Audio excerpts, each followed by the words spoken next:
Račak. Selo blizu Uroševca na jugozapadnom delu Kosova i Metohije. Selo za koje niko nije znao pre 1999. godine.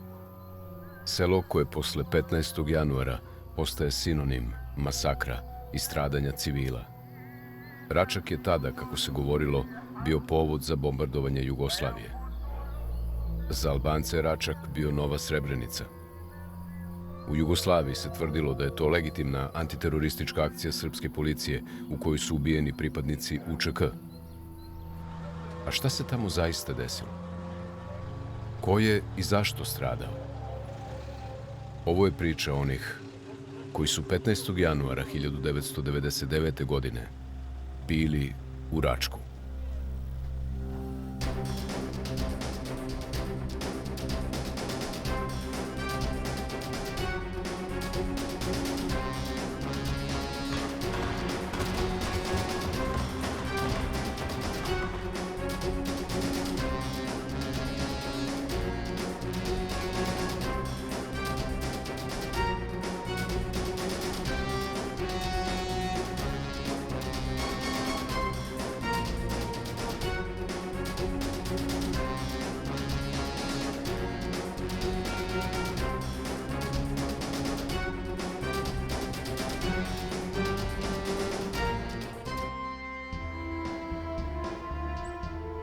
Nekada je selo Račak imalo gotovo 2500 stanovnika, isključivo albanske nacionalnosti. Po poslednjem popisu, Račak ima 1600 žitelja. Moderno je selo, sa renoviranim kućama, bazenima, modernom školom, memorialnim centrom i velikim spomenikom Vilijamu Vokeru. To selo je ratne 1998. godine zbog specifičnog geostrateškog položaja bilo bitno i Srbima i Albancima, ili tačnije rečeno, jedinicama UČK. Račak je od posebnog značaja i strategijski je važan pre svega zbog svog geografskog položaja. On se nalazi u neposrednoj blizini raskrsnice Priština, Štimlje, Suva reka i Uroševac, Štimlje, Suva reka. Prekidanjem bilo kog od tih pravaca suštinski se prekida saobraćaj na, može se reći, jednoj od tri najvažnije komunikacije na Kosovu i Metohiji. Neve pozicionet mbi Račak kishin rëndësinë e mbrojtjes së grykës së Luzhakut, e cila ishte jetike për gjithë zonën ku operoja unë dhe komandoja unë, sepse kishim të vetmen lidhje me zonën e Pashtrikut dhe me shtabin e përgjithshëm të UÇK-s. Nëpërmes këtij kanali dhe do të gjithë jeta e zonës është mbarur nga ky kanal. Jednostavno rečeno, ko kontroliše Račak, kontroliše i lanac snabdevanja naoružanja za operativnu zonu Nerodimlje. Ako se Račak izgubi, funkcionisanje cele zone dovodi se u pitanje. Zato se tu i stacionirala baza UČK jedinice. Bio je to drugi bataljon 161. brigade UČK. Pripadnici iz 161. brigade, kojima se mi bavimo u ovoj priči, bili su raspoređeni po selima koje su se nalazila na jezerskim planinama, u Račku i njegovoj okolini. Oni se nalaze u selima Jezerce, najviše u Jezerce, Petro, Malopoljce, Račak, Rance, Lanište, u svakom selu po 10, 15, 20. U Jezercu je bilo najviše, recimo bilo je oko 100. U selu Račak su imali podštab, tu je brojilo nekih oko 40 terorista, 50. To je gerilska jedinica koja bazira u selu. U svojoj kući ili u grupi kuća, škola je obično neki štab i oni praktično među civilima grade svoju strukturu i na taj način grade jednu taktiku da vas iz sela napadnu, recimo izađu na put i pucaju na civile, na autobus i onda pobegnu i vrati se u selo. Teroristički napadi su se uglavnom odvijali iz zasednih mesta. Zasedna mesta su bila pored puta. Civilna vozila pokušaju da zaustave, ako ne stane pucaju. Na policijske vozila i na vojna vozila pucaju bez upozorenja, bez zaustavljanja. Autobusi izađu na put, na magistralni put, uglavnom kod sela Crnoljeva, zaustave autobus, izvedu putnike iz autobusa i sa njima rade to što su radili po zatvorima. Ili maltretiraju, ubijaju, tuku. Kidnapovani su mahom svi koji su im se suprotstavili. Bilo je tu kidnapovanih i Srba i Albanaca. Od prvog napada u kome smo imali smrtne posljedice, to je 17. jun, do 10. januara imali smo 10. januara 1999. godine imali smo 25 poginulih policajaca, vojnika i civila.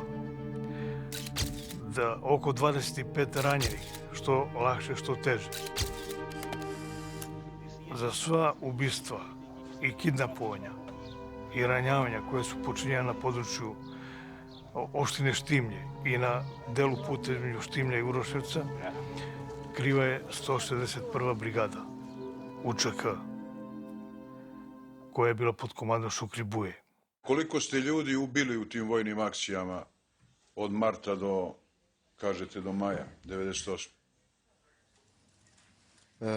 Njerëzit që kanë vrarë nuk mund t'i them me numër, sepse ne kemi qenë në vija të frontit gjatë luftimeve dhe të jeni i sigurt se atë që e kam marrë në shënjestër gjatë luftimeve sigurisht se e kam rrëzuar, po nuk di nëse është e vrarë. Ndërsa atë që nuk e kam marrë në shënjestër, ai ka shpëtuar. Këtu është fjala për ushtar, polis dhe të ashtu quajtur paramilitar serb. Policija je ušla u Račak 23. augusta 1998. godine. Bilo je to u okviru velike letnje ofanzive, kada je posle napada na Orahovac policija uz sadejstvo vojske krenula u antiterorističku akciju širom Kosova i Metohije. Od tog dana smo imali pod kontrolom i Račak, znači policija je ulazila, patrole policije su ulazile u sam Račak, ulazili su u Petrovo, u Malopoljice, u Lužak, Mahalu, tamo gde im je bila njihova policijska baza u to vreme. Oni su se po njihovom demobilisali. Znači, nisu bili organizovani u njihove jedinice, nego su svako otišao u svoje kući ili kod svoje porodice. Znači, do njihove ponovne organizacije i ponovnog angažovanja dolazi tek kada verifikaciona misija dođe na područje Kosova i Metohije. U januaru mesecu policija nije mogla da uđe u Jezerce, niti u Malopoljice, niti Petrovo, niti u Račak. I dok policija više ne može da uđe u sela u okolini Štimlja, jedinica u Račku priprema se za nove borbe i akcije. Oko sela Račak uveliko se kopaju rovovi. Ti rovovi će u priči koju vam pričamo imati veliki značaj. Rovove su, kako su na suđenju u Hagu priznali, kopali i sami stanovnici sela, jer je, kako kažu, trebalo pomoći vojsci. Rovove su kopali uglavnom noću, jer se policijska stanica u Štimlju nalazila na samo 2 kilometra od njih. Kopali su novembar i decembar.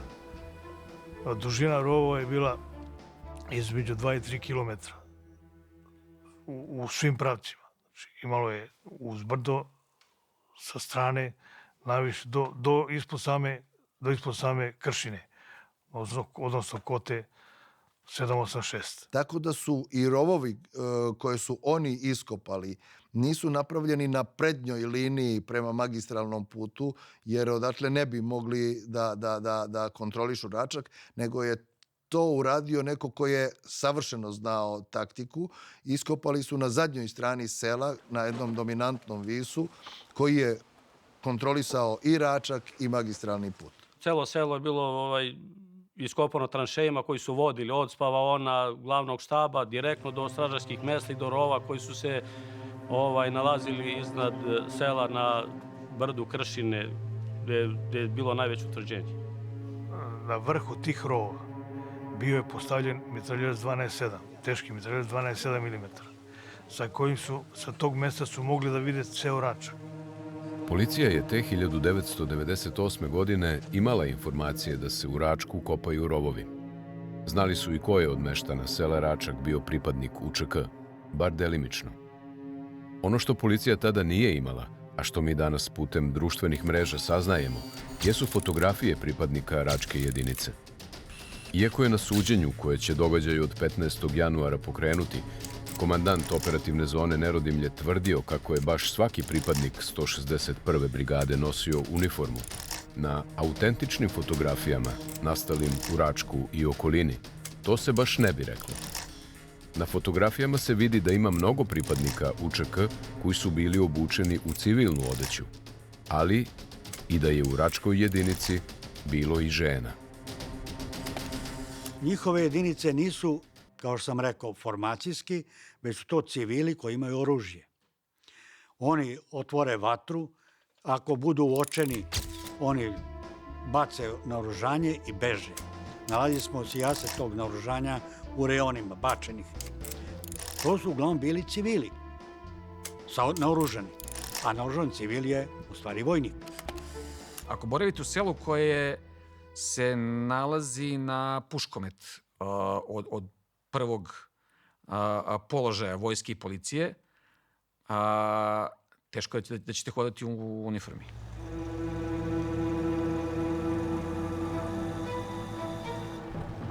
Januara, nakon završetka naše smene, u 8:20 krenuli smo iz policijske stanice Štimlje do sedišta SUP-a u Uroševcu.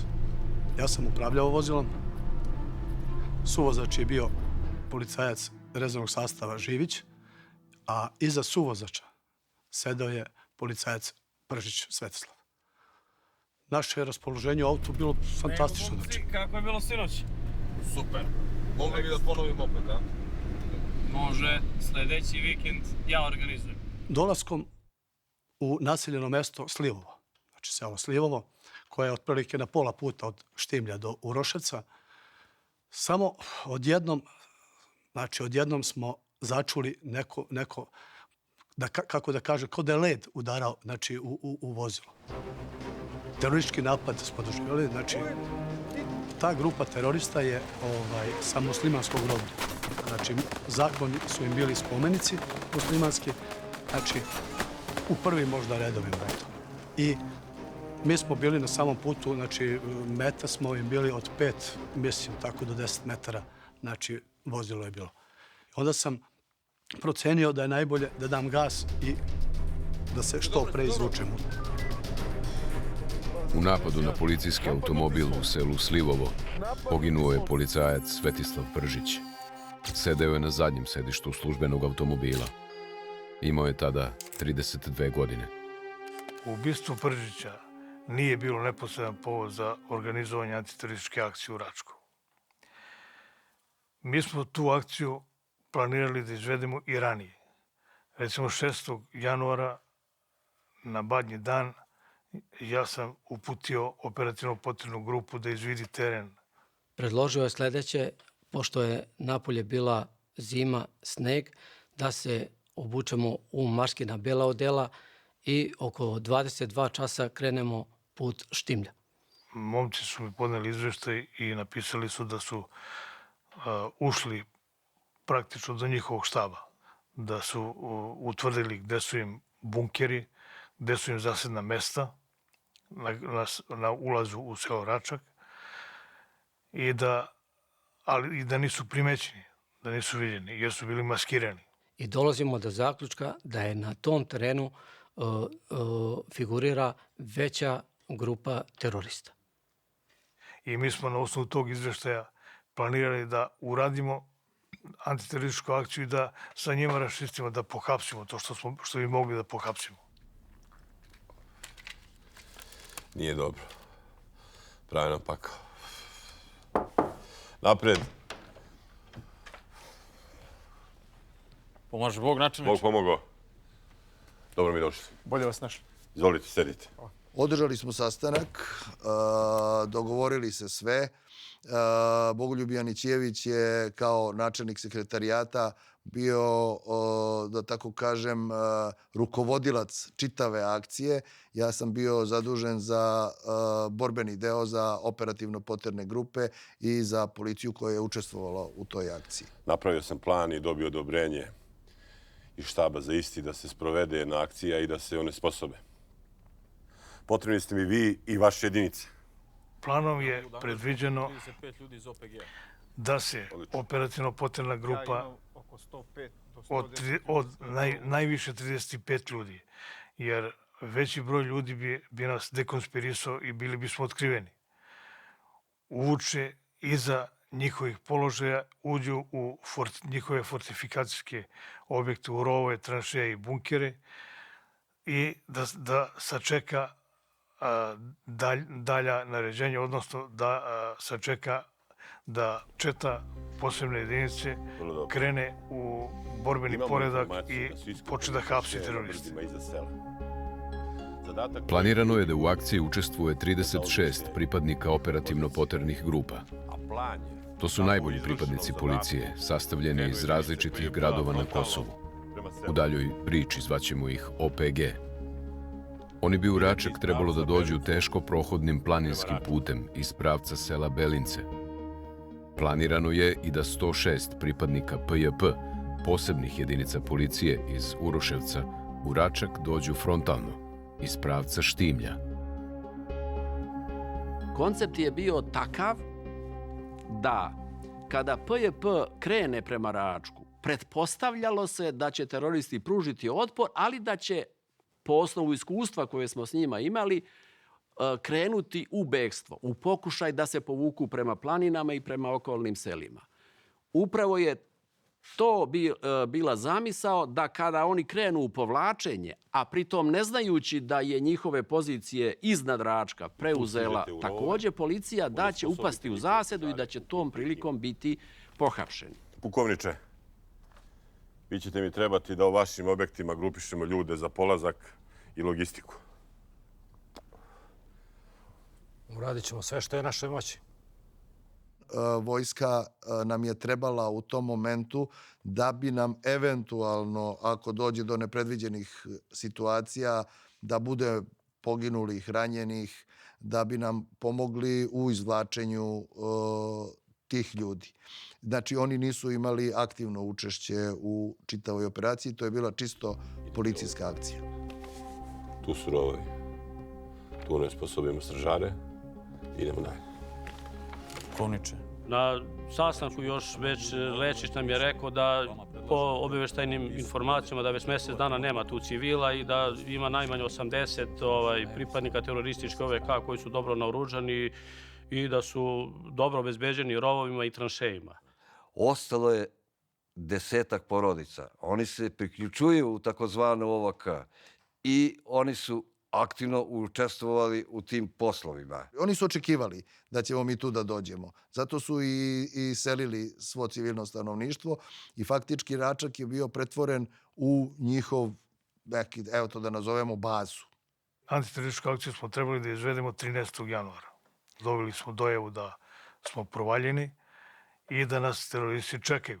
Pošto je tad nismo izveli, a ukazala se prilika i dobili smo dojavu da su teroristi saznali da neće biti izvođena teroristička akcija i da smo se uplašili od njih, da su se relaksirali i opustili i da nas ne očekuju. Tu akciju smo izveli 15. januara. Znate svi svoje zadatke. Cilj je da neprijatelju zađemo iza leđa, neutrališemo ih i zauzmemo njihove položaje. U večernjim satima dolazi komandir čete Lečić sa Mekić Mirom koji je rukovodio OPG grupom i rečeno je da se sutra dan izvodi antiteroristička operacija u selu Račak. Rečeno je da u 03 sati OPG kreće ranije, a da ćemo mi u 04 krenuti iz kruga kasarne.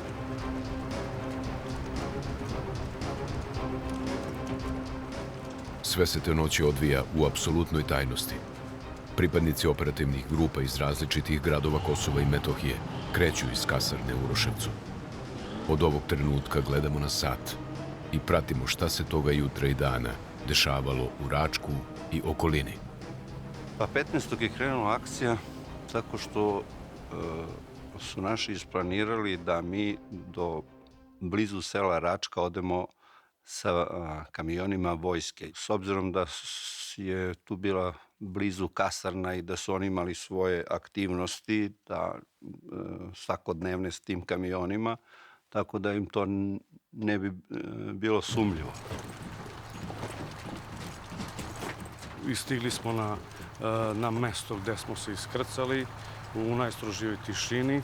Formirali smo kolonu. Išli su Uroševac kao domaćin, poznavalac tog terena. Naša formacija je bila među zadnjima. Nikada u životu nije bilo tamnije noći. Bez trunke, znači svetlosti. Samo u jednoj kući smo uočavali znači, neku tačku, neko prigušeno svetlo koje je nama bukvalno bilo vodilja gde da krenemo u kom pravcu. Jedini cilj u tom momentu, prilikom kretanja, mi je bio održati kontakt sa kolegom ispred i iza sebe.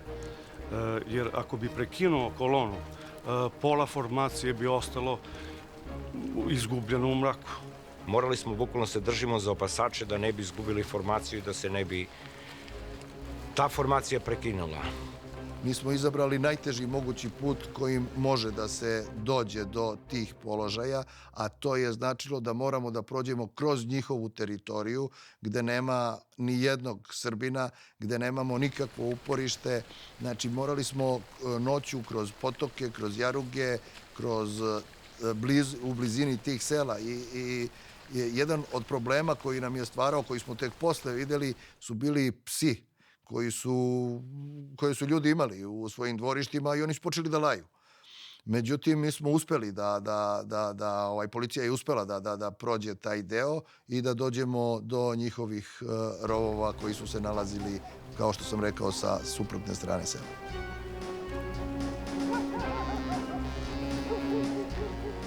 OPG dolazi do rovova i tranšeja koji su sa manjim ili većim prekidima iskopani iznad sela Račak.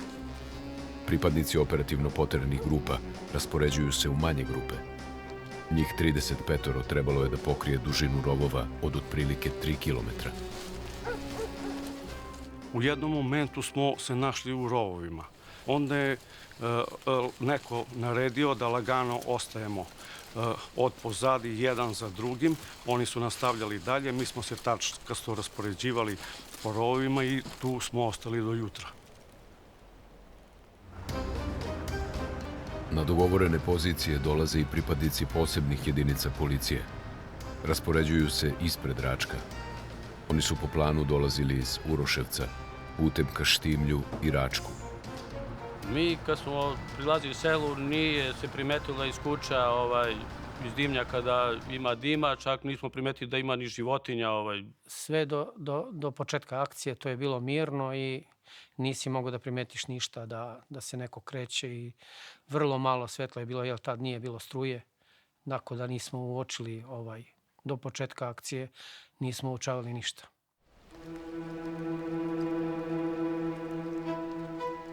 Vraćamo se ponovo na OPG. Oni se tačkasto razmeštaju u terorističkim rovovima iznad sela. Uroševačka grupa koja je bila na čelu kolone prolazi pored kuća u gornjem delu Račka. Tu se u stvari nalazila komanda UČK štaba, kako će oni saznati kasnije toga dana. Od te kuće ka brdu vode rovovi. Kretali smo se nekih možda 70 metara uz brdo i prvi čovjek se okreće, malo iznerviran i uz psovku kaže ko kašlje. Ko sad kašlje pičku uvati? Mi zadnji odgovaramo da niko ne kašlje od nas.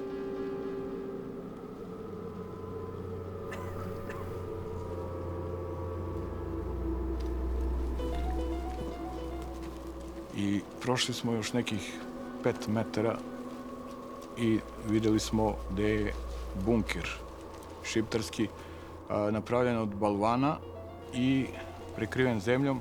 Pored njega je bio deška, PKT mitraljez jedna snajperska puška. Municija je bila dovoljna da se vodi borba ceo dan.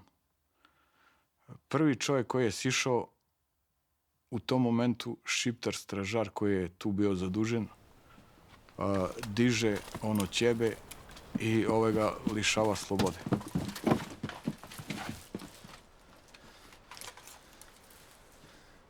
Sam si, ili ima još nekog?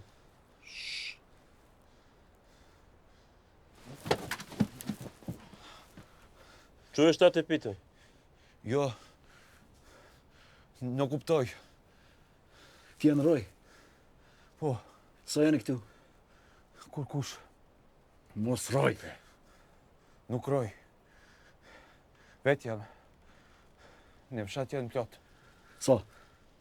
Plot. Nuk keni shanse. Mundem je shpetu. So plot, bre, so plot.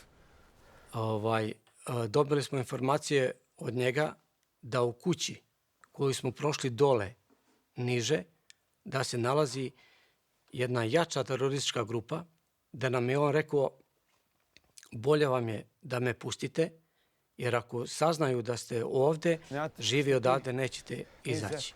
Postavljamo mu pitanja odakle. On je bio sa područja Lipljana, znači nije meštanin, sela bio. I onda postavljamo pitanja gde, šta, koji raspored imaju. Kad mu dolazi smena straže, rekao je da mu dolazi u 6:30 ujutru. Pošto je informacije dao, mi smo usmerili pažnju, vreme se primicalo, znači negde da treba da dođe taj stražar koji će da ga zameni.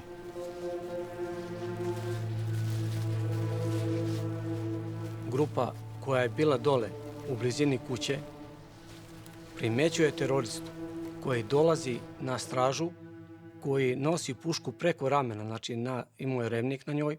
Ovaj stražar koji je nailazio, smena straže njegova, išao je pored rova.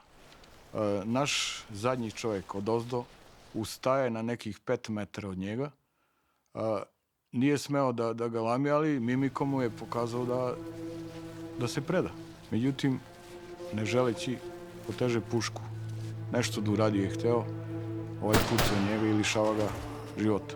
I mislim da su oni tad bili prosto obavešteni da se nešto dešava.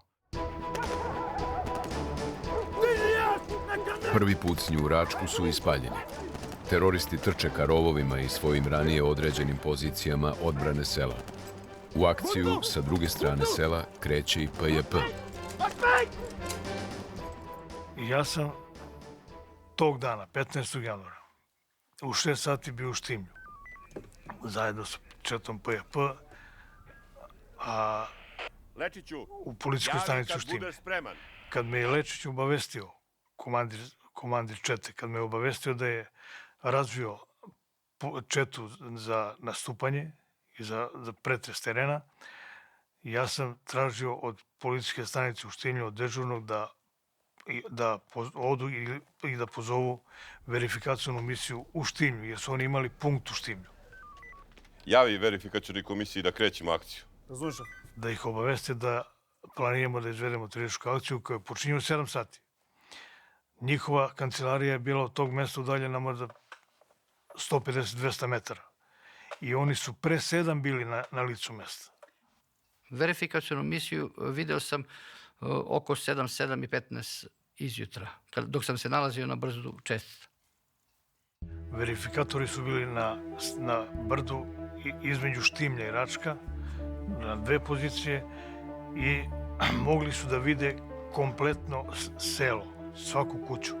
Mogli su da vide i ono što se događa iza sela Račak, mogli su da vide i rovove njihove. Sve jedinice, borbeni položaj, kreni! Krenuli smo ka naseljenom mestu Račak i stigli smo na jednom uzvišenju, to je bila čistina, i oko 6:30 iz prvih kuća iz sela Račka sačekala nas je rafalna paljba. Na samom ulazu u selo postoje bunker u kome su teroristi držali stražu. Stražu su držali tako da su mogli da vide ko im se približava iz pravca Štimlja. Bunker je bio napravljen tako da je bio okružen sa džakovima sa peskom, da bi se mogli zaštititi. Mi kada smo ušli u selo, to je počela faktički, da ne kažem, to je urbano, ulična borba. Tako da je nama bilo oteženo da uočimo odakle vatra dolazi od njih. S obzirom da se oni kreću, pucaju na policiju, a onda promene lokaciju, pa pucaju sa drugoj, tako da odaju utisak da je dosta njih, mada je po našim operativnim informacijama tamo bilo prisutno od 80 do 120 terorista. Mi smo nastavili dalje sa pretragom i sve više i više potiskivali teroriste. Ono što sam ja stekao utisak da su oni računali da će, kada budu došli do brda iznad sela koje se nastavlja, da su tamo njihove snage još uvek i da će uspjeti da se izvuku. Pa, pazite, oni su sigurno imali plan i svako je znao svoje mesto otprilike u tim rovovima i oni su naravno krenuli svako prema svom položaju. Nisu svi krenuli na jednu tačku, jer to je veliki broj ljudi bio. Oni koji su izašli iz štaba i iz kuća u kojima su bili smešteni, krenuli su prema rovovima uz otvaranje vatre na policiju koja je išla prema njima.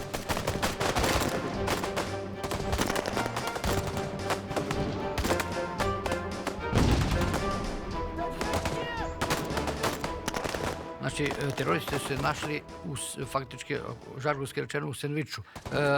Ne znajući odakle im vatra dolazi, našli se u konfuziji i dalje nisu znali šta da rade. Naravno, u tom momentu nastaje haos, oni ne očekuju, pa onda kreću levo, desno, pokušavaju da nađu izlaz i sigurno se jedan broj terorista izvukao, jer mali broj je bio pripadnika operativno-poternih grupa i nisu mogli da zatvore baš svako mesto. Tada moji primećuju da se deo terorista izvlači iz središta sela prema selu Petrovo, odnosno prema Ljužaku. To je jedini izlaz koji je bio, s obzirom da smo mi izvršili blokadu sela u vidu Potkovica. Imali su jedan deo, znači, prema Ljužaku, odnosno prema Petrovu, imali su prostor za izvlačenje ko nije hteo da se preda. Jedan deo terorističkih snaga uspeo je u tim prvim trenucima borbe da se izvuče iz sela Račak. Bežali su šumovitim delom koji se prostire između džamije u centru sela i bunkera koji se nalazi iznad sela. Pripadnici posebnih jedinica policije napreduju dalje. Nailaze na otpor. Puca se u svakom delu Račka i u mahali koja se nalazi iznad džamije, ali i u delu sela istočno i zapadno od džamije. Dešavanja u istočnoj mahali u sledećim minutima biće centar naše pažnje. U toku razmene vatre sa teroristima, teroristi su bili mahom obučeni u uniformama, mahom nemačke proizvodnje. Međutim, bilo je i onih raznih generacija koji su bili i u civilu i u raznoj odeći koja nije uniforma, ali su bili pod oružjem. Lično sam video kada iz kuće izlazi stariji čovek sa brkovima, sa puškom, to je M48, i on puca prema policiji. Primećujemo trojicu terorista, takozvane UČK, koji sa nekih 50 metara pucaju na UAZ i na policajce, iako imaju mogućnost da se predaju, da odlože oružje i da ne budu ubijeni. Koriste zakon plot, to nije nikakav zakon. Policajac koji je bio rukovac na puškom mitraljezu, on je sa puškom mitraljezom sa jednim malo dužim rafalom, da kažem, dejstvao u tom pravcu i utihnuli su pucnji sa njihove strane i onda smo vidjeli da se radi o teroristima koji su tu ostali na licu mesta. Kako smo ulazili u selo, sad mi smo se razvukli, nismo išli jedna iza druge, nego smo se razvukli kako su bili iz kuće se čulo pucnjava, znaš, i onda vezom sam čuo da neko iz prozor gađa ovi naši. I onda vidim da traže neko, razumeš, da ih opkoli, razumeš, sa njihove desne strane i poslije sam čuo da su prošli tu Petrovku, da je ovaj stradao, razumeš. Taj koji je pucao na njih, poslije sam čuo da je bio tu neki mladić, razumeš, ne znam koliko godine, nisam video ni njega, nije, samo iz priče, preko veze što sam čuo. U tom delu sela imalo je dosta boraca OVK. Među samim tim borcima bile su i nekoliko žena. Bili su u uniformama, bili su devojaka, ili kako da ih nazove, bili su u uniformama UČK sa oznakama, jasnim oznakama UČK, kasnije smo utvrdili da su nosili automatske puške kineske proizvodnje sa plastičnim kundakom i delovali su prema pozivu. Verovatno u toj borbi su i oni poginuli, kasnije utvrđeno da jesu.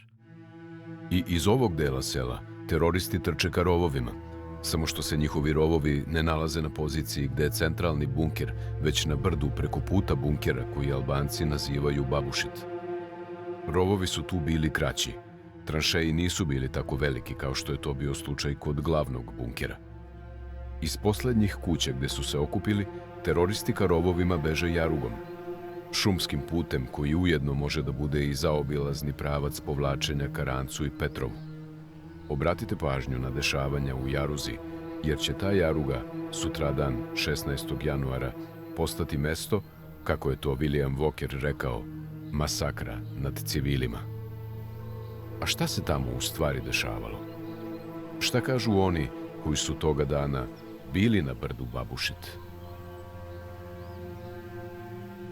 Posle nekog vremena iz poslednjih kuća koje su bile najbliže nama, pojavilo su se grupice 4-5 njihovih pripadnika i počeli su se prebacuju trčeći pognuto i povremeno otvarajući vatru prema selu, jer su već pripadnici PJP-a ušli u nekom delu sela. I mi smo i dalje čekali, znači da nam priđu što bliže, da bismo mogli da ih uhapsimo. Kada su dolazili do naših pozicija i kada smo mi upozorili policija stoji, znači jednostavno su bili zbunjeni. Svaki od njihovih pripadnika koji je bio, znači, OVK, nijedan u jednom momentu nije mislio ni da odbace oružje, niti da se preda. Onda su oni shvatili o čemu se radi. Počeli su da zaležu, da zauzimaju položaje, otvorili su vatru na nas i u toj razmeni vatre imali su mnogo više posledica, jer smo mi bili u čvrstom zaklonu, a oni su bili na otvorenom. Izvlačili su se po dvojica, trojica u grupe, bilo je i pojedinačnih tamo vamo. I u pravcu rovova, i u pravcu prema nama. Svi su koji su planirali, koji su krenuli u odbranu, svi su krenuli u tom momentu. Samo sa razdaljinama, nisu bili svi skupa, nego su bili na 20-30 metara levo i desno jedni od drugih. Ovi koji su se izvlačili iz sela, oni su jedan deo je pucao i dole prema selu. Kad su primećivali nas i na nas otvarali vatru, mi su izvlačili, bilo je tu stradali poprilično. Ti koji su izlazili iz sela i koji su stradali, svi su imali oružje. Pošto je bio trenutak iznenađenja sa naše strane i sam taj prepad, nisu imali oni puno vremena za oblačenje i za ove.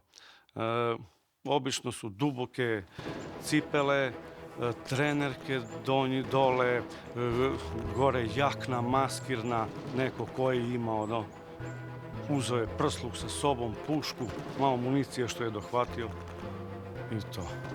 Pa znate kako, odakle sam ja gledao, dobar deo je bio uniform.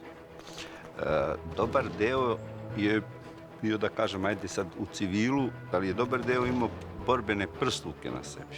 Tu nisu mogli da izađu, nisu mogli nikako. Jednostavno i samo dno jaruge nije bilo pokriveno našim prisustvom, ali su bile bočne strane. Da jednostavno ja sa ove strane vidim onaj zid, bukvalno gledano, onaj sa one druge strane vidi drugi zid, tu bukvalno niko nije mogao tu da izaći. Borbe u selu jenjavaju oko 10 sati. Čuje se još negde neko puškaranje. A onda kreće kontranapad iz okolnih sela, gde se takođe nalaze UČK štabovi. Iz Ranca, Petrova, Lužaka. Snagama policije sada dolazi napad s leđa. Pošto smo imali informaciju da će iz sela Južak da dođe veća grupa terorista, mi smo onaj DŠK koji je zarobljen, on je gledao prema selu. Okrećemo ga suprotno. Znači, očekujući da će da se pojave. I to se i desilo. Pojavila se veća grupa, negde možda oko 20, 30. To je na grubo onako, ne znam, ali... I tu smo napravili malo grešku, što ih nismo pustili da siđu malo više, pošto je taj deo kameniti bio. I neka sitna šuma, što za DŠK ne predstavlja ništa. Otvorili smo vatru i tu su nekoliko njih lišeni života. UČK ne posustaje. Iz obližnjih sela Petrova, Malopoljca i Belinca sada kreće i minobacački napad na snage policije u Račku. Prema njihovom priznanju, srpske snage gađali su iz minobacača 60 mm.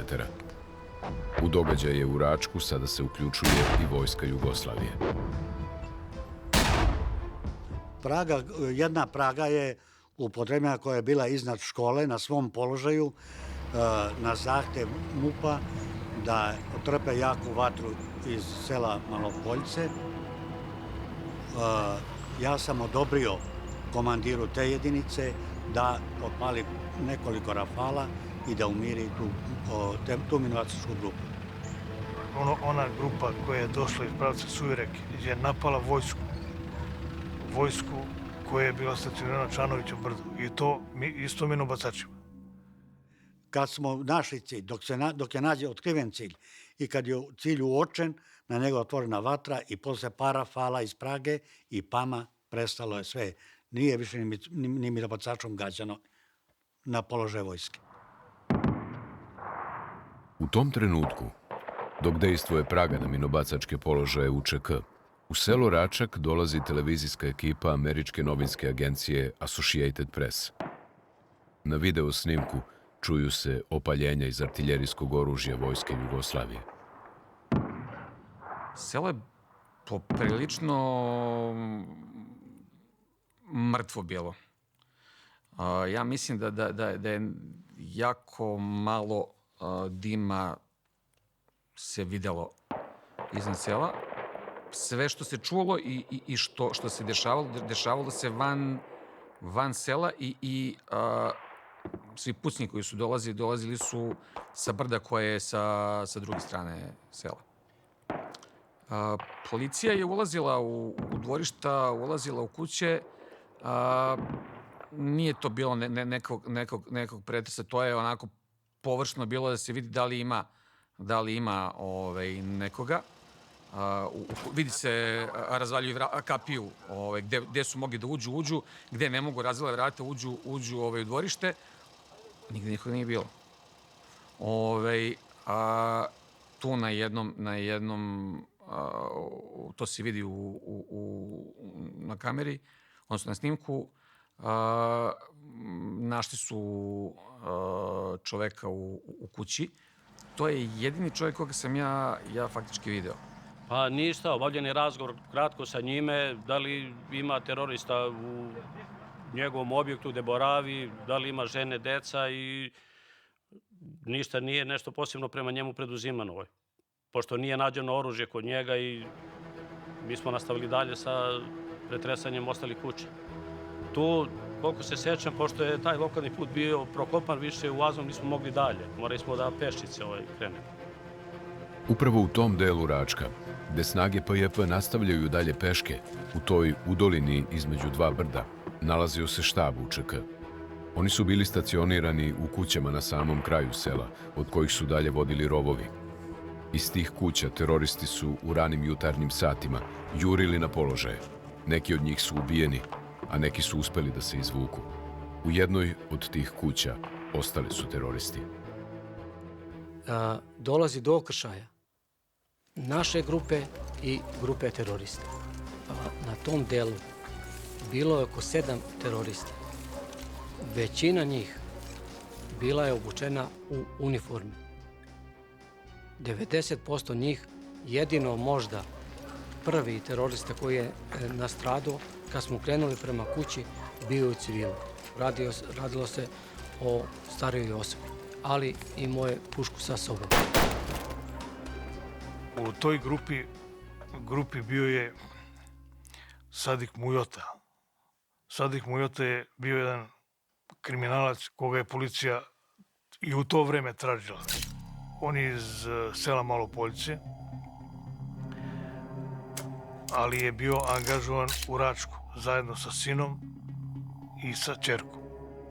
Sadik Mujota je tad likvidiran, koliko znam, i njegova ćerka. Znači, on je imao tad kod sebe snajper.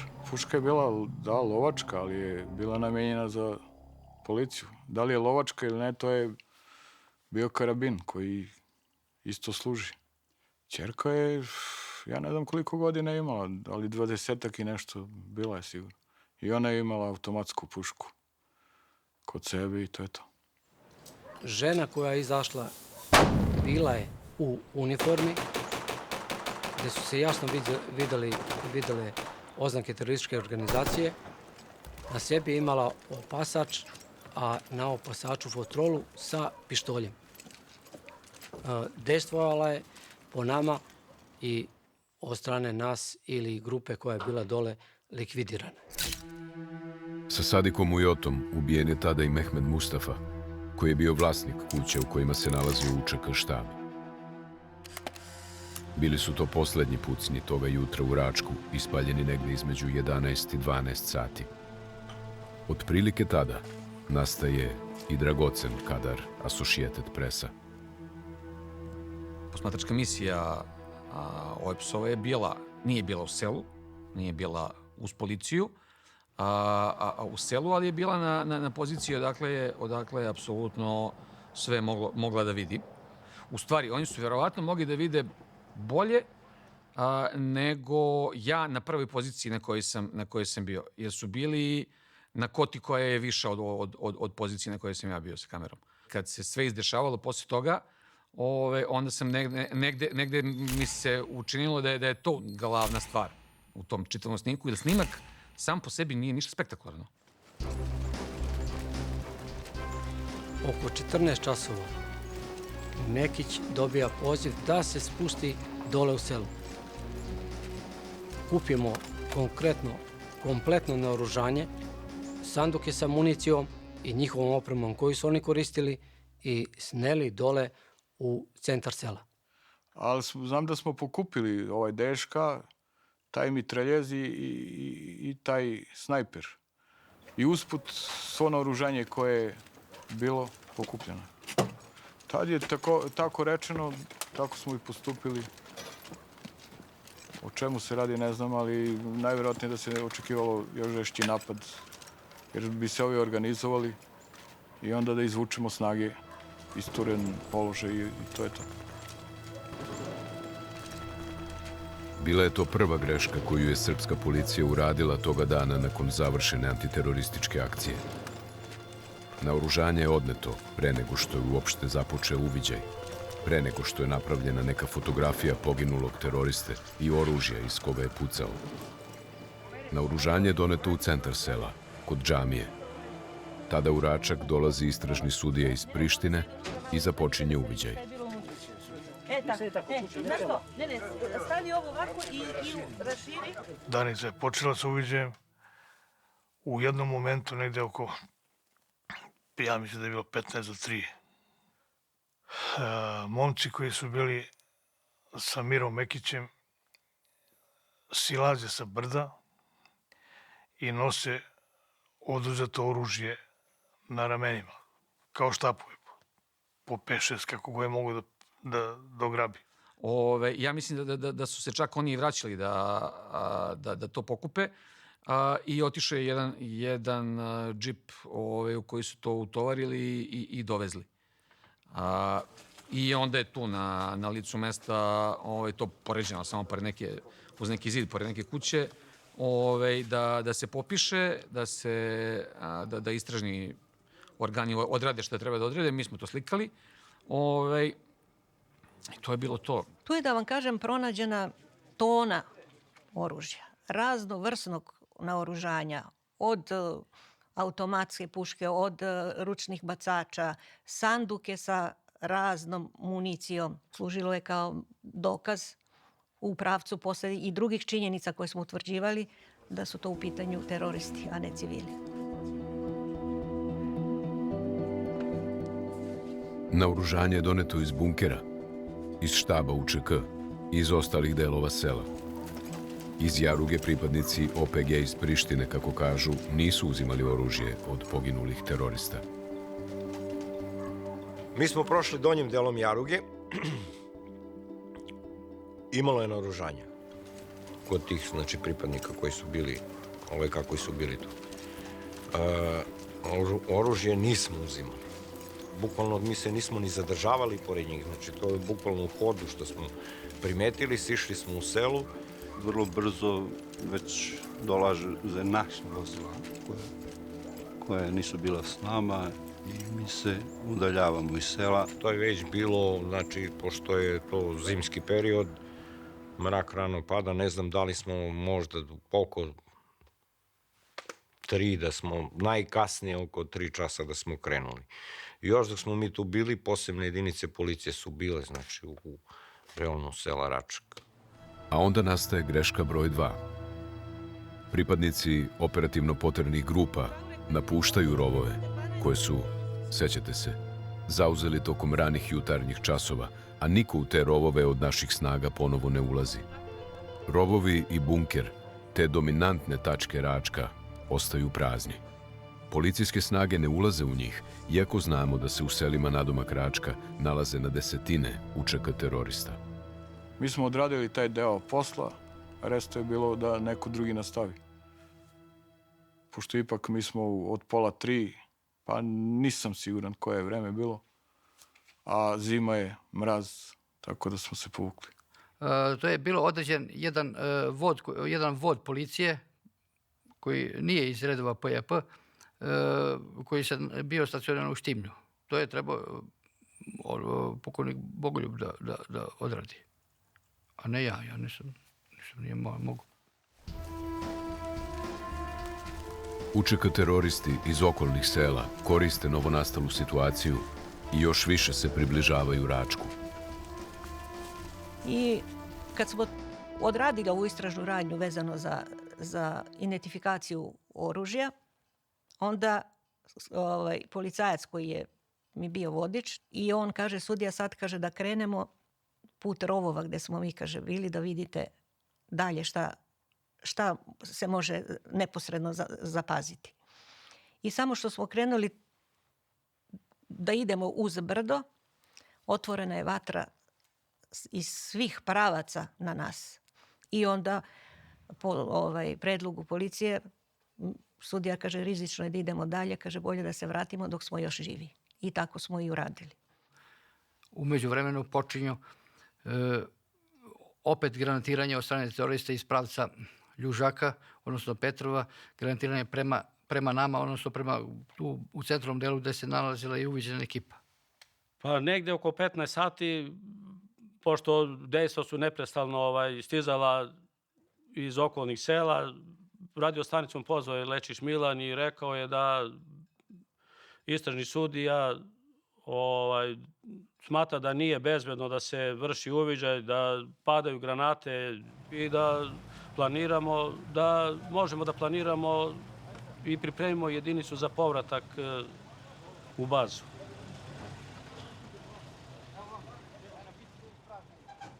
Kako su imali dominantne tačke, videli su naše kretanje, naše izvlačenje i tako su dejstvovali prema nama.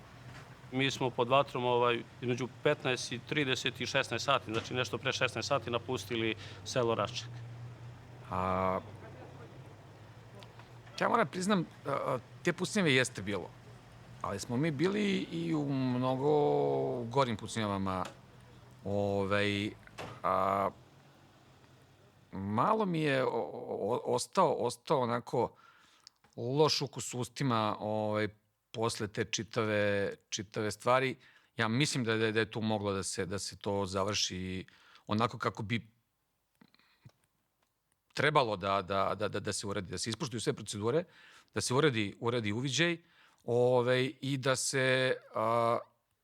da taj uviđaj ima nekakve konkretne stvari koje će da objasne šta se tu desilo.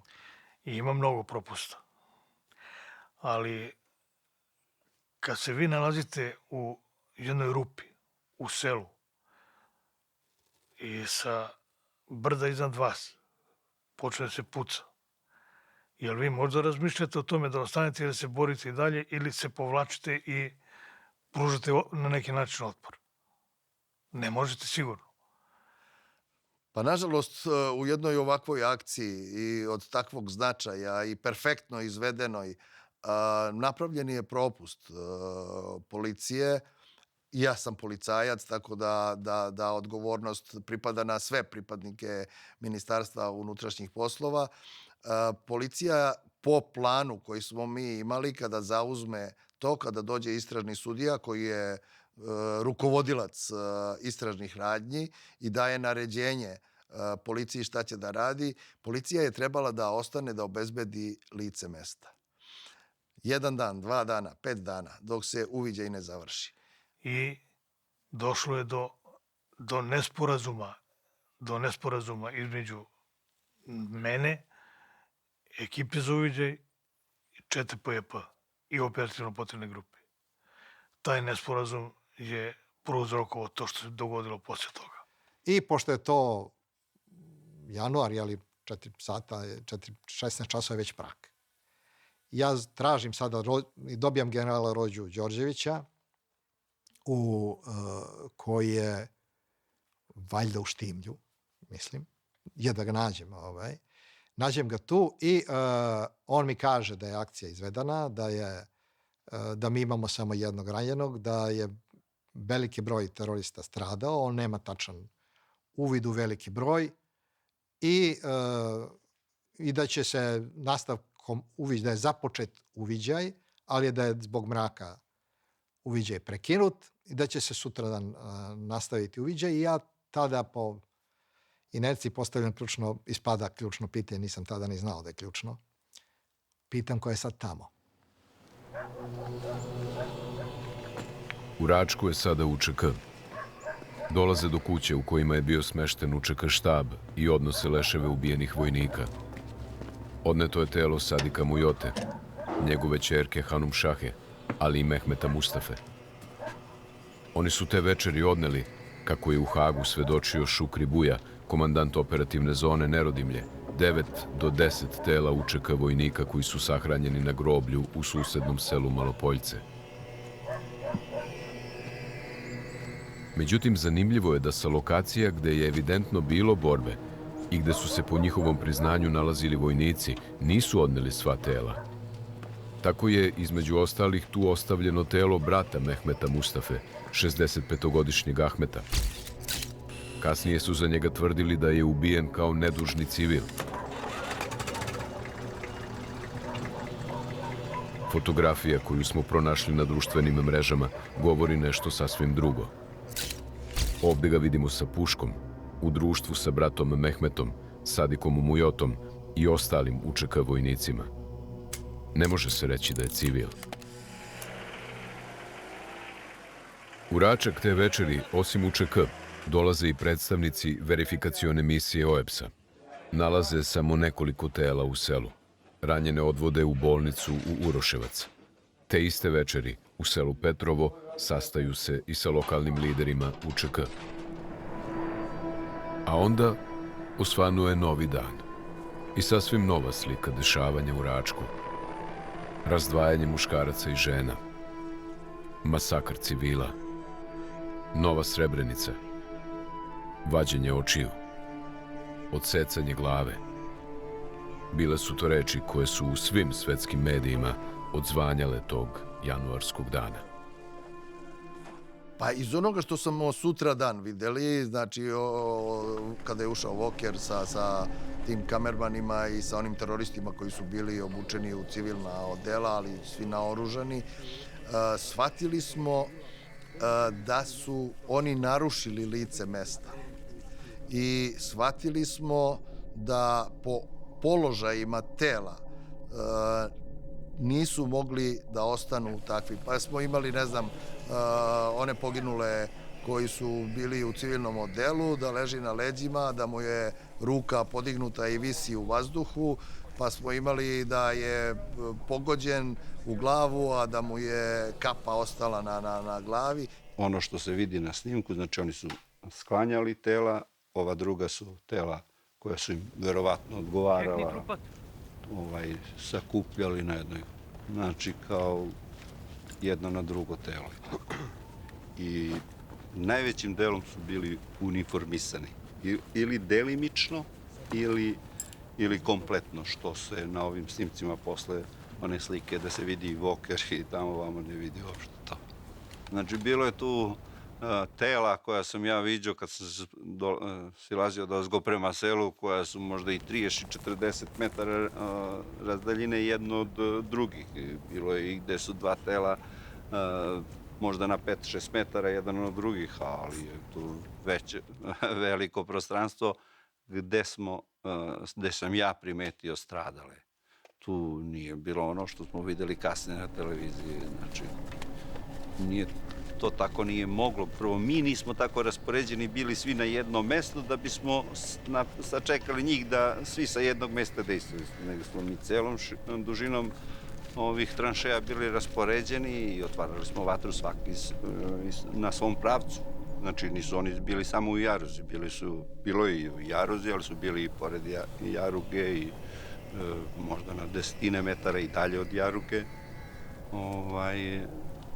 Videla su se tela. I 20-ak tela, tu je bilo, ako možda i duplo više od 20-ak tela, Jaruga i oko Jaruge i dalje. Što se tiče preslačenja tela, ja tvrdim da nije bilo preslačenja tela, ali su teroristi imali običaj i uvek su tako radili, najveći broj njih naravno, da su ispod uniformi, jer je bio zimski period, oni nisu imali neku specijalnu opremu za zimu, nosili svoje civilno odelo. I to smo videli na mnogo mesta na Kosovu. I kada vide da im je problem, oni skinu taj gornji deo. Tako da su oni, tvrdim, ostavili samo ljude koji su imali to svoje neko civilno odelo, ali da su mu skinuli jaknu. Tako da se, recimo, ulazne rane poklapaju i kroz civilno odelo i kroz telo. Ovo je fotografija poginulih u Jaruzi, koja zaista deluje strašno i upućuje na najgori masakr koji je tu mogao da se desi. U sudskim procesima koji su vođeni, haški istražitelji utvrdili su identitet i položaje nastradalih. Tako ovde, na ovoj fotografiji, u grupi na gomili, vidimo da se tu nalazio Nedžad Ramadani, civil, kako su tvrdili. Na fotografijama sa društvenih mreža vidimo ga u uniformi. Tu u Jaruzi je navodno poginuo i civil Ljufti Biljali, inače brat komandanta Račke jedinice UČK. Evo i njega u uniformi. Tu i telo učitelja Sadika Osmanija, iz čije kuće je navodno srpska policija odvela civile na streljanje. Evo i njega kao UČK vojnika. Za civilnu žrtvu proglašen je i Ragip Bajrami, za koga na fotografiji takođe vidimo da je UČK. No vratimo se hronologiji događaja.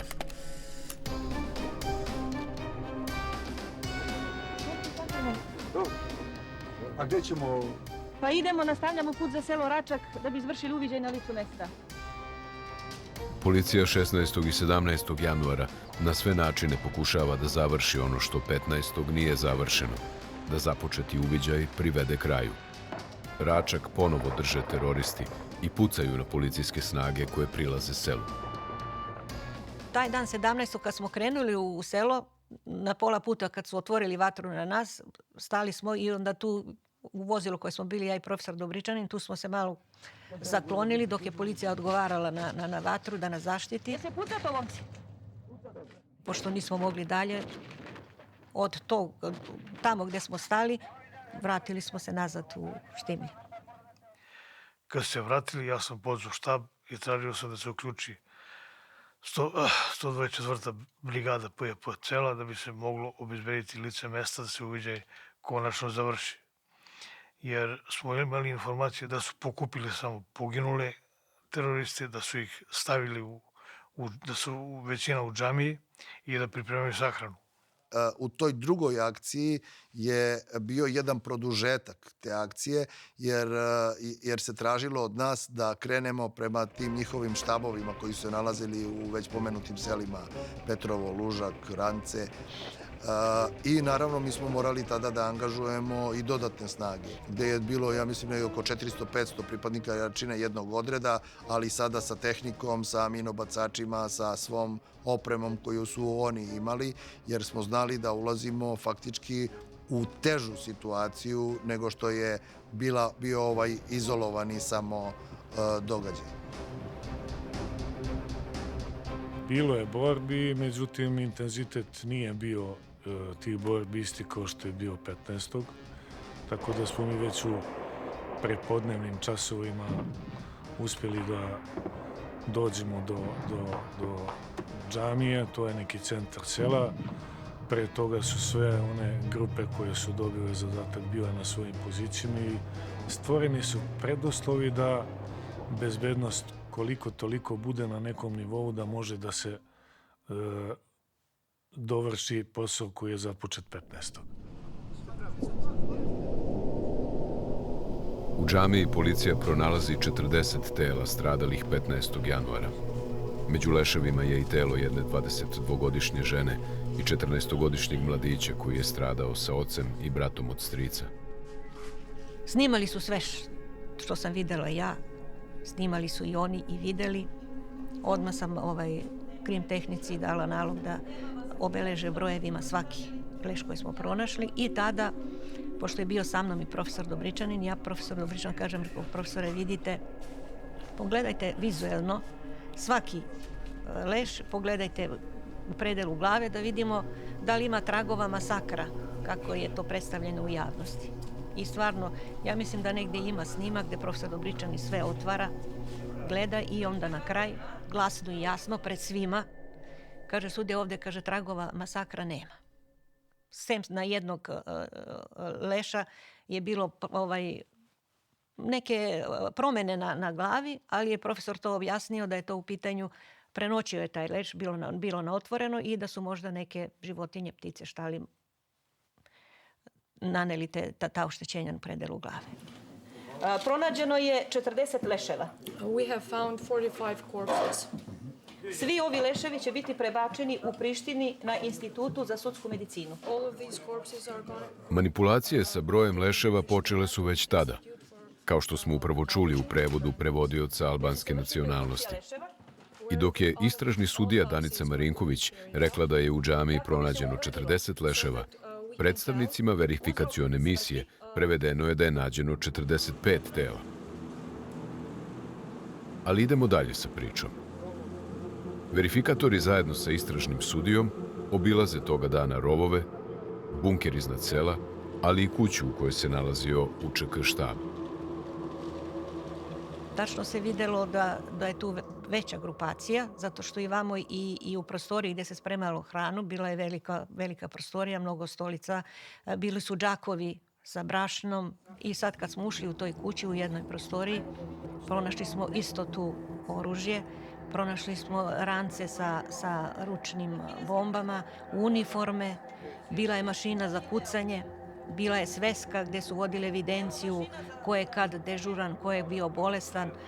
Sad to su bili na albanskom pisano, ali neko je razume albanski pa kaže evo ovdje piše ovaj na bolovanju, ovdje piše ovaj dežura od toliko do toliko, tako da smo izlistali tu svesku i videli, tačno je ukazivalo na da je tu u pitanju vojna jedinica koja dežura, čuva stražu i idemo dalje.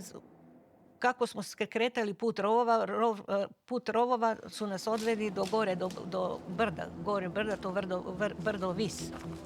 I tu smo pronašli mitroljesko gnjezdo. To je bilo ukopano u samom brdu kao jedna prostorija.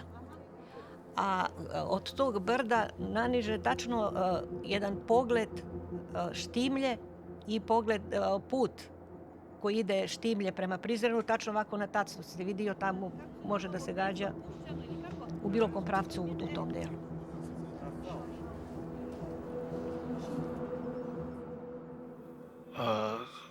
Te noći smo mi obezbedili te pozicije koje smo trebali da obezbedimo 15. uveče.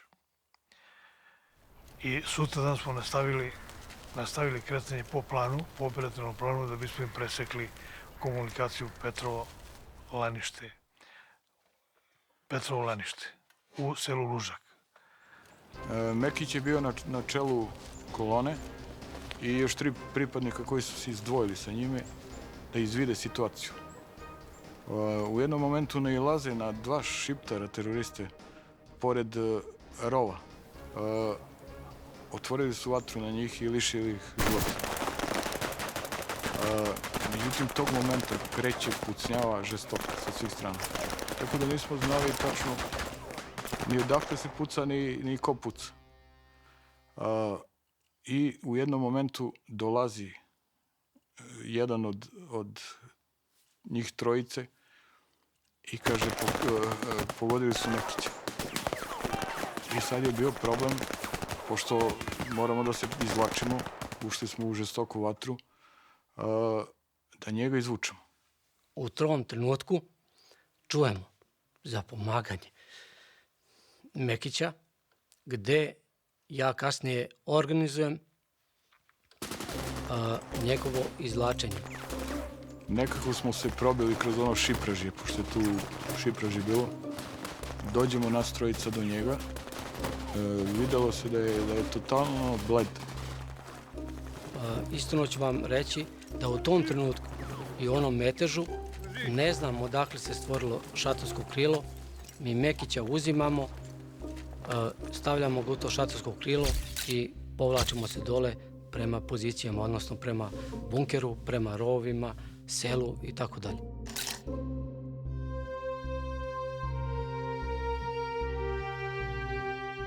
Miro Mekić nam je bio komandir voda, jedan od najsposobnijih, najubučenijih i kao čovek je bio dobar. Bio je to kraj policijske akcije u Račku. U našoj priči više nema operativno-poternih grupa, ni posebnih jedinica policije. Događajem u Račku se sada bave najpre političari, pa forenzičari, zatim tužioci, istražitelji i sudije. U Prištinu dolazi tim beloruskih patologa i zajedno sa našim stručnjacima započinju obdukciju 40 pronađenih tela. Pridružuje im se i tim finskih patologa. Iako su tokom rada delovali složno i radili profesionalno, šef finskog tima, Helena Ranta, na konferenciji za novinare 17. marta 1999. iznosi, kako je navela, lični stav i saopštava da se u Račku dogodio zločin protiv čovečnosti. This is a crime against humanity, yes. Nije bilo masakra, ali je bilo zločina, tvrdila je Ranta. Kasnije je priznala da je bila pod velikim pritiskom Vilijama Vokera. Ali šta je rečeno, rečeno je. We should remember what happened in the village of Rokhak back in January. Innocent men, women, and children taken from their homes to a gully, forced to kneel in the dirt, sprayed with gunfire. And if you remember Rachak just a few weeks ago, where there were massacres, dozens of people with their throats slit. In any common sense understanding of the term, this was a war crime.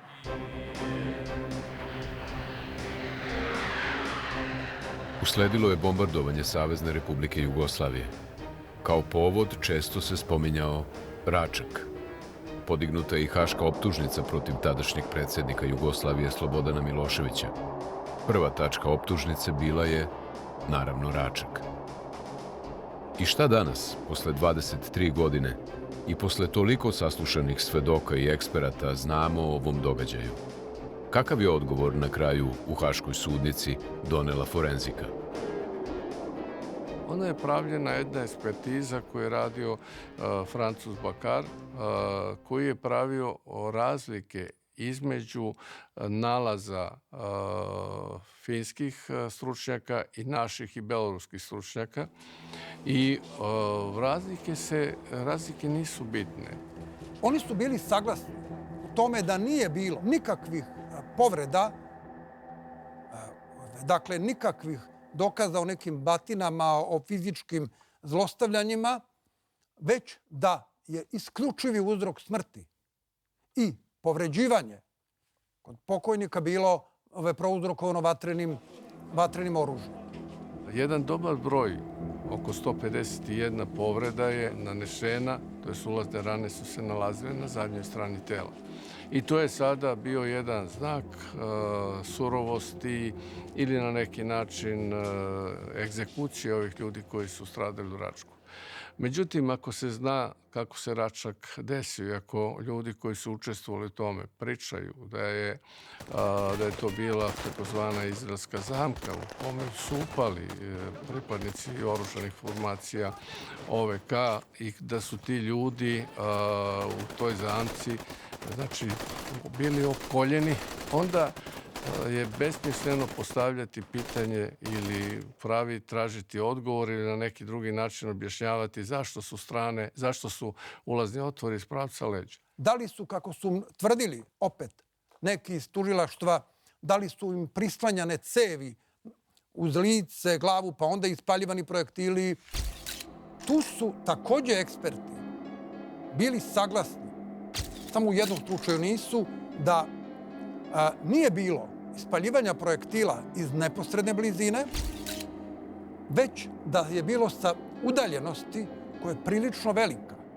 I ono što je još značajno, to su registrovali svi, čak 20% tela koja su pronađena i obrađena od strane naših i drugih stručnjaka, na sebi su imali tragove skrnavljene od strane životinja. Centralna tačka tužilaštva koja je glasila nije bilo nikakvih razmena vatre, radilo se o streljanju civila. Jedna od važnih faktora koja je ljuljala takvu tezu tužilaštva bili su upravo naravno obducenti i ono na što su oni naglašavali, to je činjenica da su oni radili parafinsku rukavicu. Od 40 obdukovanih tela na 37 su rezultati parafinske rukavice bili pozitivni. Po našoj praksi, ja sam radio u stotinama ubistava. Za nas je parafinska rukavica neoboriv dokaz da ste imali oružje u rukama, barutne čestice. Tu se vodila polemika i sa Bakarom i sa Helenom Rante. Oni su tvrdili da je to zastarjela metoda, da se to više nigde u svetu ne koristi. Pozivali su se na neka ispitivanja koja se drugačije rade, ali moraju da se urade u roku od 3 do 6 sati nakon pronalaženja tela. A oni to nisu uradili na uviđaju. Nije to slučajno, to se sasvim svesno izbeglo, ali nije urađeno. Što se tiče forenzike, u konkretnom slučaju mi nismo u mogućnosti da sa sigurnošću utvrdimo da li su ljudi koji su stradali u Račku pucali ili ne. Zbog brojnih propusta koji su načinjeni, bilo iz objektivnih, bilo iz subjektivnih razloga.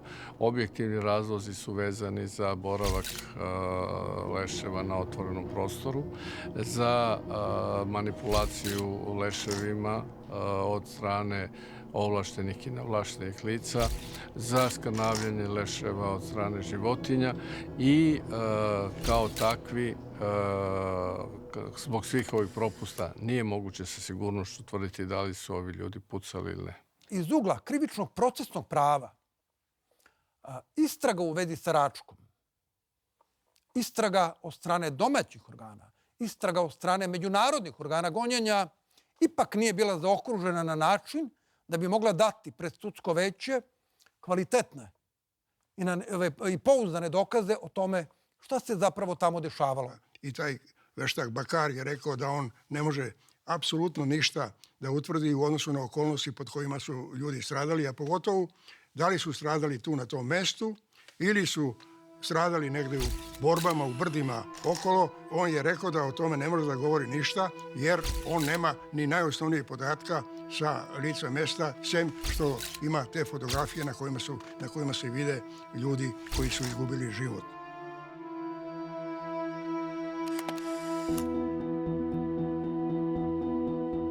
Forenzika u Haškoj sudnici nije donela odgovor na pitanje šta se u Račku dogodilo. Kakva je situacija bila sa svedocima? Tužilaštvo je izvelo ogroman broj svedoka. Najviše vremena u procesu protiv Miloševića posvećeno je Račku. Svedočili su brojni međunarodni eksperti, verifikatori, svedoci albanske nacionalnosti. Račak je bio jedini događaj koji je bio u optužnici protiv Miloševića, a da se desio pre bombardovanja od strane NATO-a. Tužilaštvo je potrošilo strašno puno vremena, energije, sredstava, ogromnu jednu mašineriju istražitelja je uključilo zbog Račka i povodom Račka i dovelo na sud možda najveći broj svedoka u odnosu na sve druga mesta koje su se stavljeni na teret Slobodanu Miloševiću. I stav Slobodana Miloševića bio je da zapravo tužilaštvo pokušava da zatrpavanjem sudskog veća dokazima o Račku, da zapravo da kredibilitet predstavnicima međunarodne zajednice koji su govorili o Račku kao povodu za bombardovanje. Uçukus kaposate. Unë të kallëzova, uçukuja ku nuk është jelani asajde. Uçukuja ka pos venin në Roncë atje. Në mal. Ka tonë ka pos popullsi, ka pos min, ka pos gro, ka pos pleq, ka pos smut, ka pos... Të më tjetër. Ushtarët të shtrisë qenëtarët Kosovës në fshatin të nuk ka pasur. How many KLA altogether were there in this general area of Račak? Zonën e Reqakut ka pasur njësiti e Reqakut 47 ushtarë, duke përfshirë edhe personelin i cili është kujdesur si kuzhinjer. A šta su oni imali od oružja?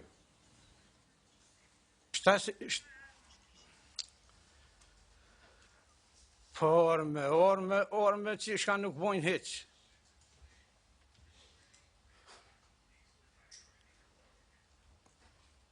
Orme, lovoq që si sanët. Push djetra.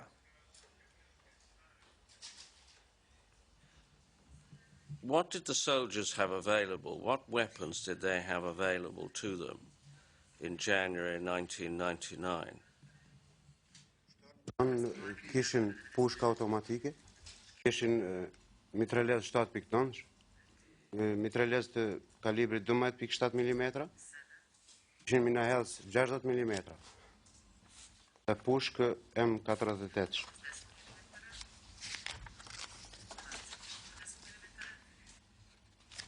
Sigurisht edhe mërtajnë 500 të mësarë. Jeste to vidjeli svojim očima kako njih streljaju? Po, I kishin masakru një 7-8. Era GBA-om ja kishin panzirë zemrën, më ja kishin paslirë durt ati më për gjalli. Da li vi znate da svi izveštaji koji su napravljeni o tim mrtvima govore da nijedno telo nije bilo unakaženo, a kamoli da pominju da je nekome iščupano srce iz grudi, pogotovo da je to bilo dok je bio živ i tako dalje. Zašto ste to izmislili? Unë e kom pa në vetë, që asë një plum nuk ka pa në trup, edhe jashtë në thikën që ja këshin zirë zamën. Që s'ka posë mu milicas ushtarë, edhe jemi në gjitën ka ato kufumat, edhe I kemi po kufumat, dikuj në zirë zamën, dikuj thy dhëmt, dikuj zirë sëtë qështo. E tjetë kanë posë kryte e hekë, sëtë e nëzërtë, zamën e nëzërtë, aja veç forcat bërbore Qetnike I bojnë tu, se shqiptari si bën. Well, there's been quite a lot of evidence in this trial already that people aren't telling the truth. Everybody's observed that the early Albanian witnesses seemed rather shy about acknowledging the presence of the KLA. Maybe it's going to go on. Maybe it's understandable. Certainly doesn't invalidate the rest of their evidence.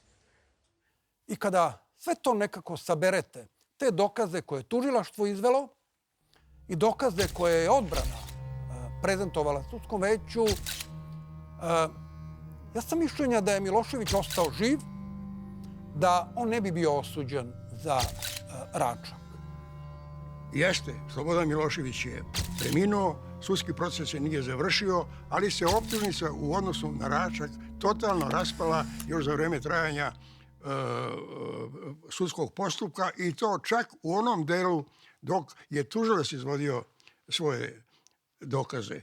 Do te mere da se više nisu ni usudili da se izlažu takvoj bruci kako bi ta inscenacija još više došla do izražaja u procesima protiv Šajinovića, u procesu protiv Vojdanića, u procesu protiv Pavkovića i ostalih onih policijskih generala, jer da je to bilo moguće, sasvim sigurno bi neko od njih bio optužen i Račak bi bio dokazan.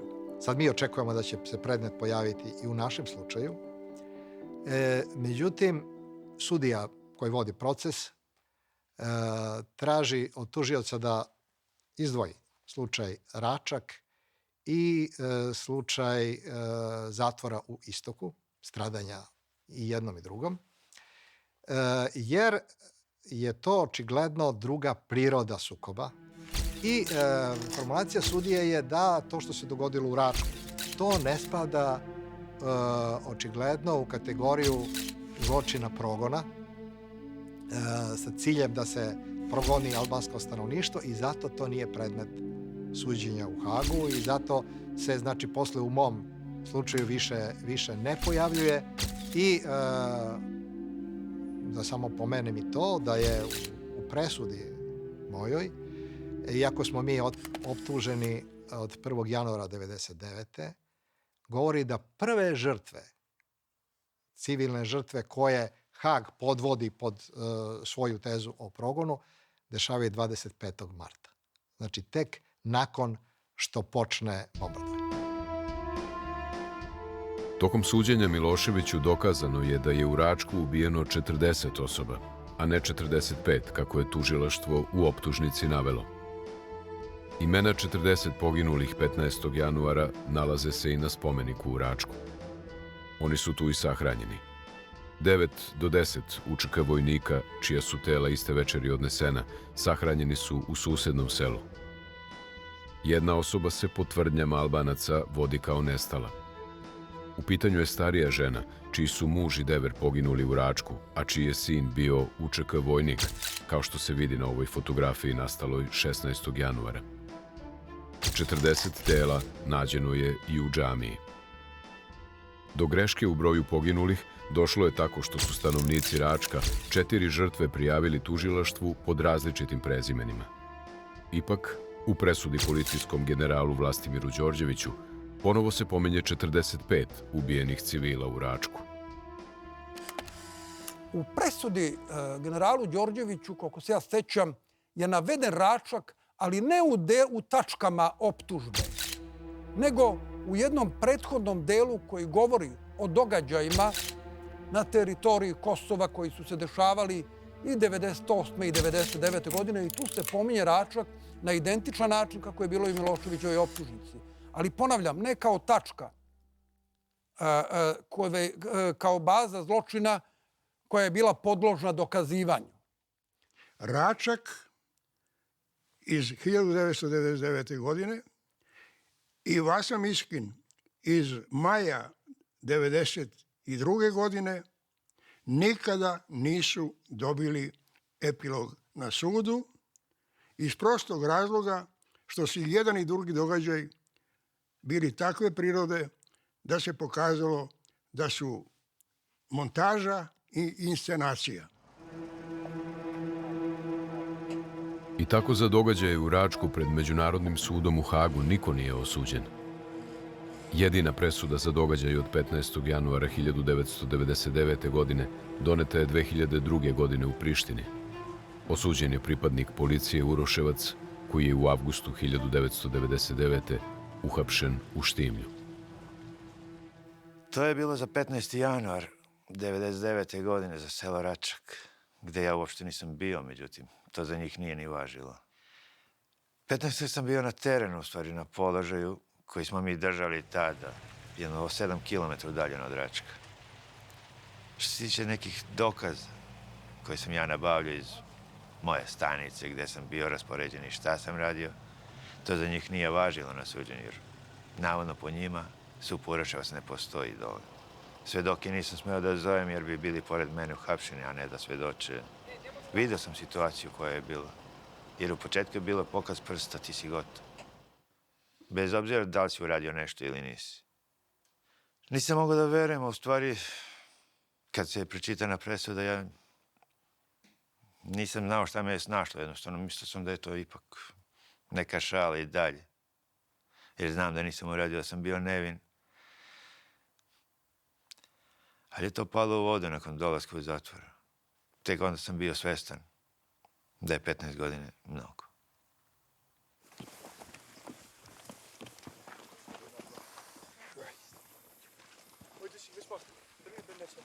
What can I say about it? It's hard to find words to say anything about it. This is about as horrendous an event as I've seen, and I've been in some pretty nasty situations. To see bodies like this with their faces blown away by what was obviously arms held close to their heads, I think it's going to take me a few minutes to determine what I really should say, and I'd like to hold a press conference in Pristina later this afternoon.